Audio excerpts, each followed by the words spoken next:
شيء غريب مش مفهوم إلى الآن. المفترض القط كان قاعد عادي معايا عادي، وأخوه نايم. حاجة مش مفهومة حركته، وزي ما هو قاعد يا عيني محتار طول ما هو قاعد عمال يلف حوالين نفسه في المكان. طبعا المعتقد ان هو بيلف ورا الدبان، بس مش دي الحقيقة. في شيء مجهول بيتحرك بموجات الراديو، هو بيفضل يلف وراه من أول ما بيقوم من النوم.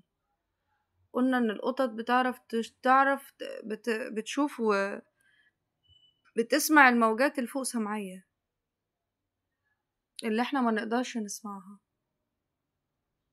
هل اشارات الراديو من الموجات الفوق سمعية؟ مش عارفة.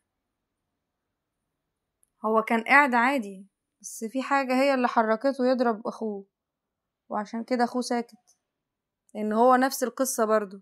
هما الاتنين قاعدين محتارين هو ايه الحاجة اللي بتخليهم يقوموا يضربوا بعض. ريموت التلفزيون. لما حضرتك تشغل بيه التلفزيون فهمناه، انما يعني ايه ريموت تضغط بيه على جسم حد يروح قايم ضارب او معور اي حد حواليه او قتله، وربما يغتصب. اهي دي بقى اللي مش ممكن تتفهم ابدا، ولا حتى حد يرضى بيها. انا ما شفتش حالة بعينها كده الا في وقت وفاة ابويا. قبل وفاة ابويا بفترة رجع البيت في الحالة دي، شايف وسامع، لكن كأنه لا شايف ولا سامع، وجسمه كان في حالة مش مفهومة، بيتحرك عيني كأنها مش معاه.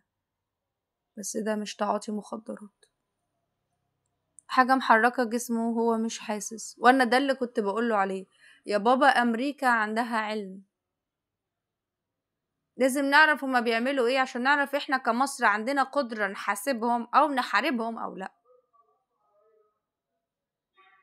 ما سمعنيش. نفس القصة حصلت مع اللي انتهكوا عرضي، وبناء عليه قانونا مش هينفع نحاسبهم. حاجة بتحرك جسم واحد بريموت كنترول يرتكب فعل بشع وبعد كده ينسى اصلا انه عمل كده، وانا مش فاكرة شكل اللي عمله كده من الاساس.